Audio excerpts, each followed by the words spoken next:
It's Monday, December 1st, and I'm just wondering how the Cowboys can afford to keep free agent-to-be star wide receiver George Pickens given their very tight salary cap situation, and some fuzzy math from ESPN.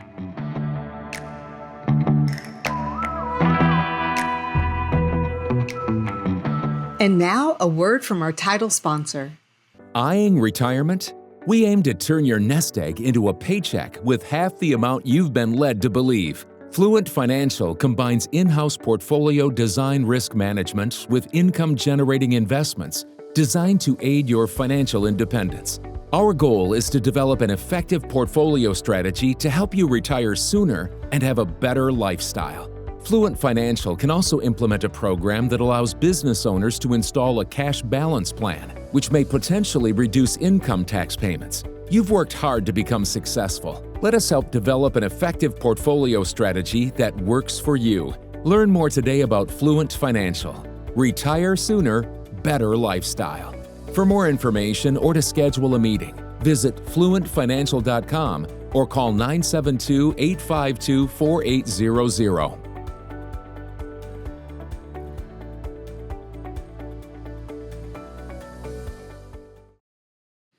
The Cowboys have made two enormously successful trades this year.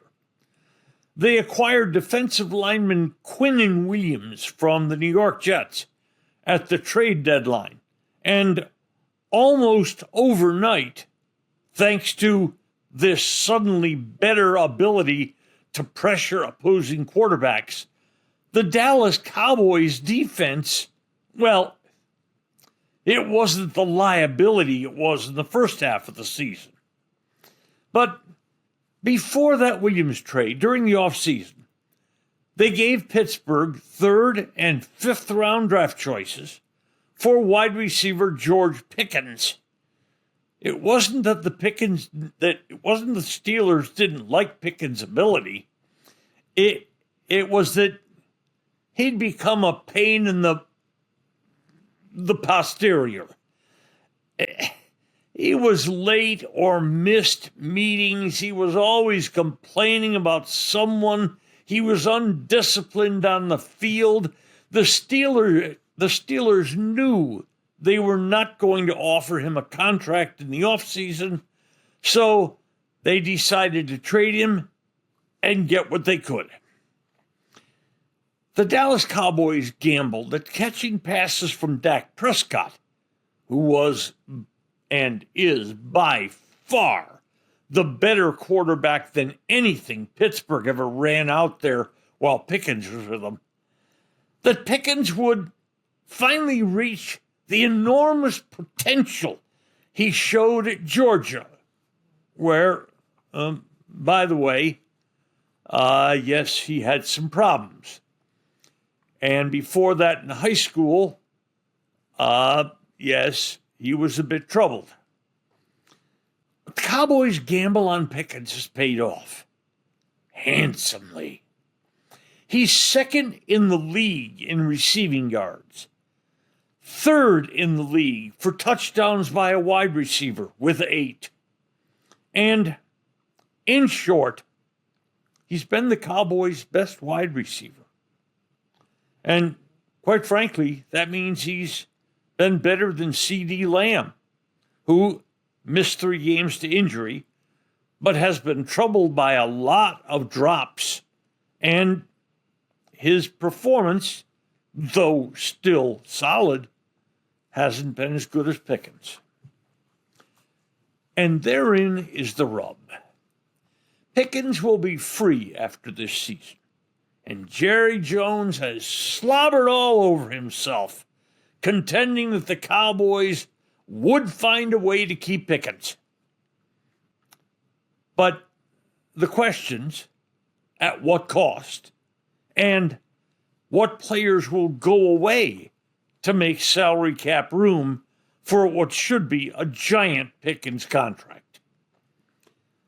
How much room will the Cowboys need to create? Well, the Dallas Morning News in a headline asked suggested that the Cowboys might get Lamb and Pickens for a combined $60 million a year. That is a pipe dream. If you're thinking that, go back to smoking whatever you've been smoking. Lamb is signed for $34 million a year. Next year, he counts $38 million against the cap. He got a $38 million signing bonus. Nice check. And $100 million of his contract is guaranteed. Might Pickens take $30 million a year? 32? Now, Dallas can use the franchise tag on him. That means they'd offer him a set amount of money for 1 year, and if he signed, he would play for that amount, period, and be free again. That amount next year would probably be around $28 million. And I'm guessing that will royally P.O. George Pickens. And the Steelers can attest to what kind of trouble George Pickens can be when he's unhappy. Why would he be unhappy? He wants his big contract now. He wants a lot of money up front. He wants a lot of money guaranteed. $28 million would be chump change compared to what he believes he should get in a contract. And his agent, by the way, is David Mulligetta. Remember that name? He was Micah Parsons' agent. Now, there isn't any bad blood left over there. An agent has to just take the punches, rebound, and represent his next client.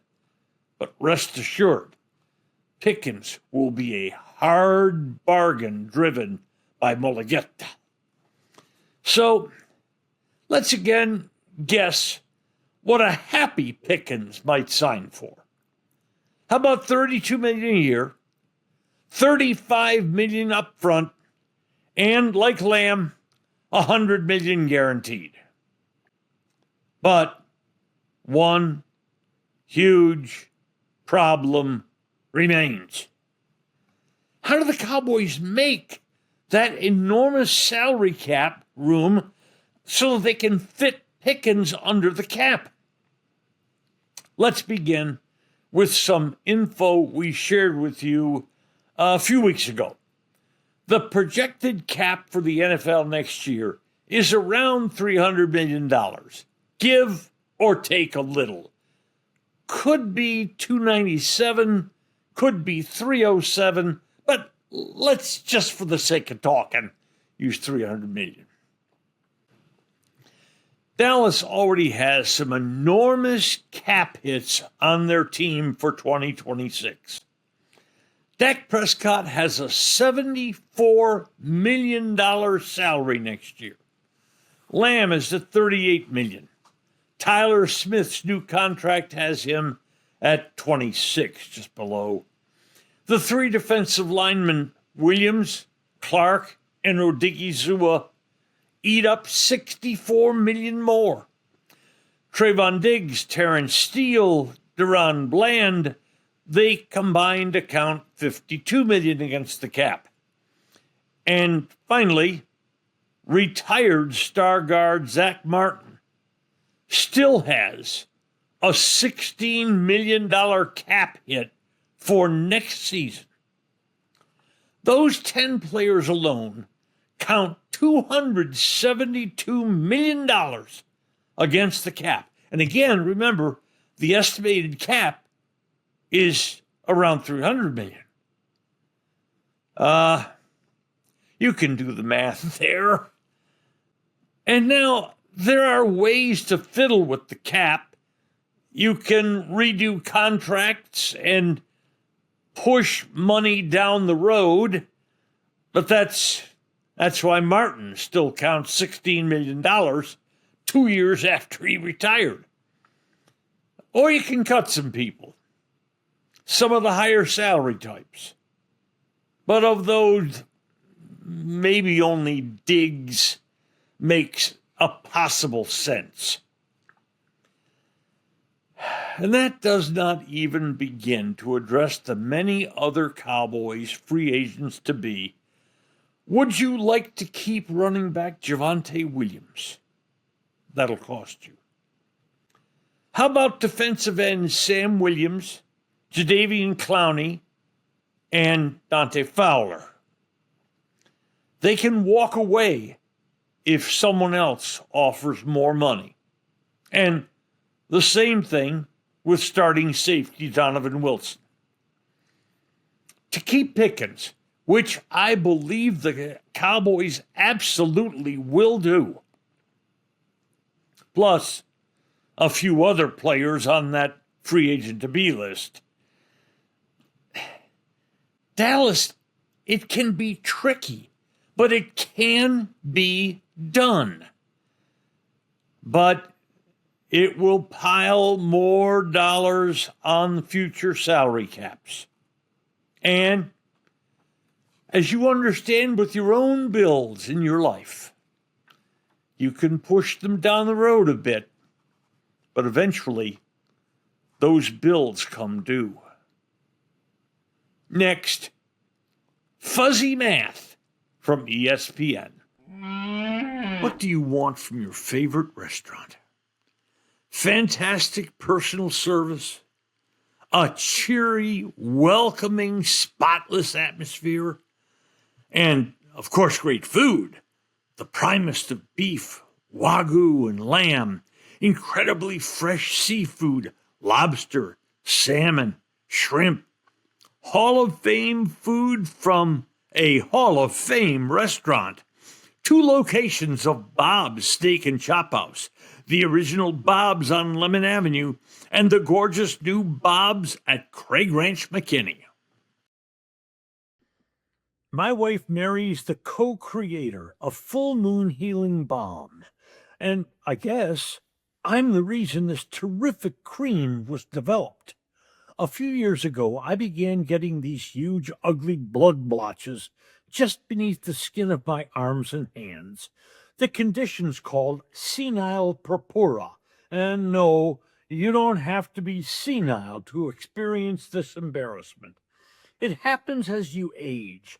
And then to cover it up, we begin wearing long sleeves even when it's hot. It took 2 years working with a New Jersey lab to refine the all-natural ingredients of Full Moon Healing. Gently massage a very small amount into the skin, and within a day, the blotches begin to fade. Senile purpura usually takes weeks to disappear. But this balm cuts the timeline to about a week. And ordering's so easy. Just go to the website, fullmoonhealingco.com. I, like you, was glued to the TV set last weekend watching important college football games. Ohio State finally got the Michigan problem off their backs.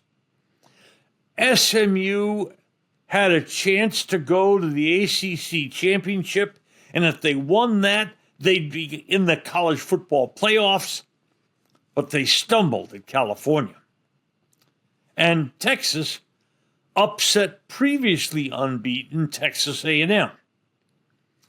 Does that get the Longhorns into the playoffs?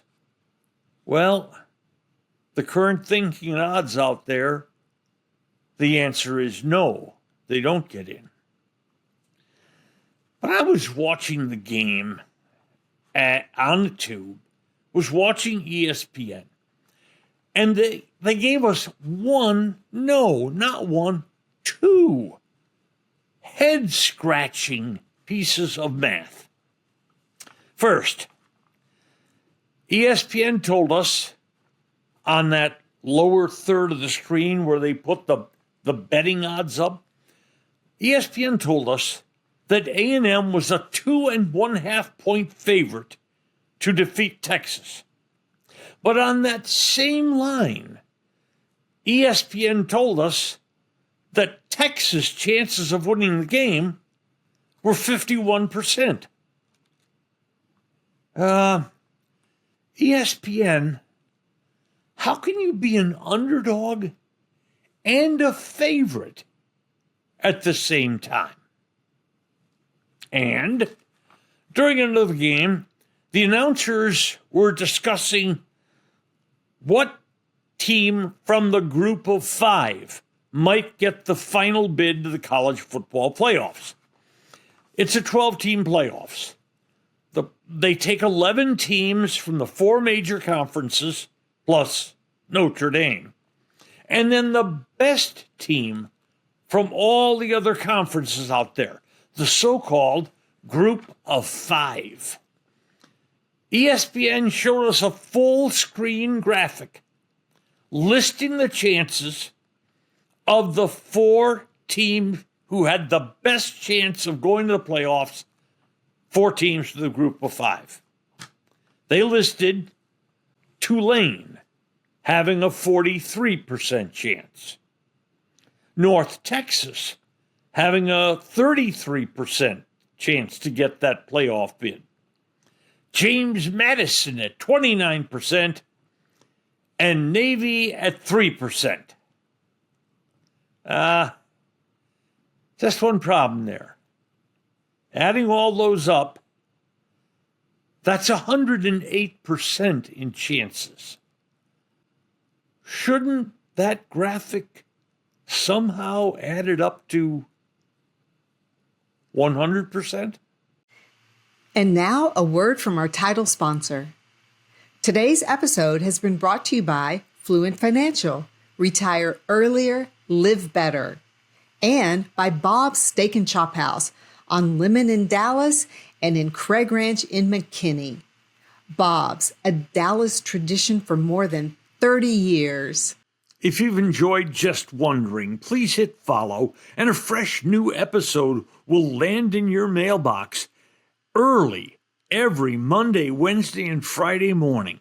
Should you know a sports fan who might like our work, please share our contact information with that person. Thanks for listening to today's episode of Just Wondering. I'm Norm Hitzges, and know that every day I'll be just wondering about something.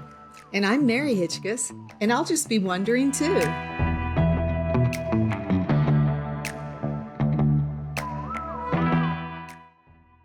This is a Stolen Water Media production.